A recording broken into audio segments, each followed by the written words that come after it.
अक्षय तृतीया हा 3.5 मुहूर्तांपैकी एक शुभ दिवस आहे. हा दिवस हिंदू धर्मातील शुभ दिवस मानला जातो. अक्षय म्हणजे कधीही न संपणारे.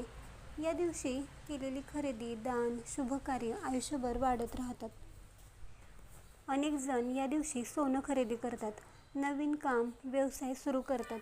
पण काही लोकांना अजूनही माहीत नाही, या दिवशी पितरांचे पूजन केल्याने अतिशय मोठे पुण्य आणि आशीर्वाद प्राप्त होतात.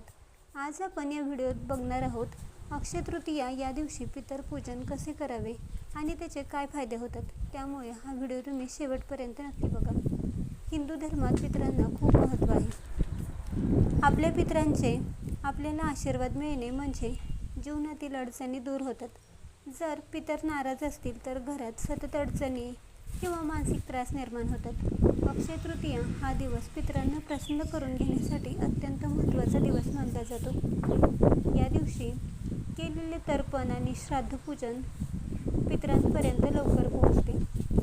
पितरपूजन करण्यासाठी अक्षय तृतीयाच्या दिवशी सकाळची वेळ सर्वोत्तम मानली जाते. दुपारी 12 वाजेपर्यंत पूजन करावे. अक्षय तृतीयेच्या दिवशी सकाळी लवकर उठून स्नान करावे, स्वच्छ कपडे घालावेत आणि दक्षिण दिशेकडे तोंड करून बसावे, कारण दक्षिण दिशा ही पितरांची दिशा मानली जाते. डोळे बंद करून आपल्या पितरांचे स्मरण करावे आणि त्यांच्या नावाने नमस्कार करावा. एका भांड्यात पाणी घेऊन त्यात काळे तीळ आणि तांदूळ मिसळावेत.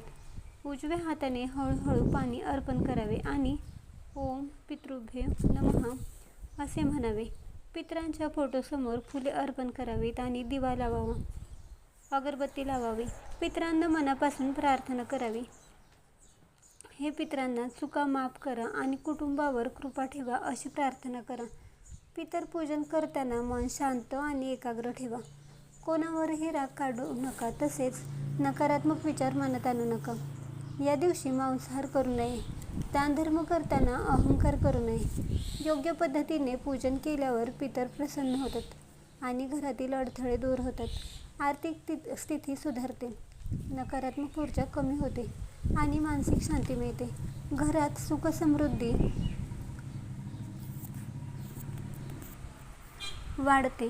तुमची श्रद्धा असेल तर पितरपूजनाचे फायदे अवश्य मिळतील. जर तुम्ही अजूनही पितरपूजन करत नसाल तर यंदाच्या अक्षय तृतीयापासून पितरपूजन अवश्य करा.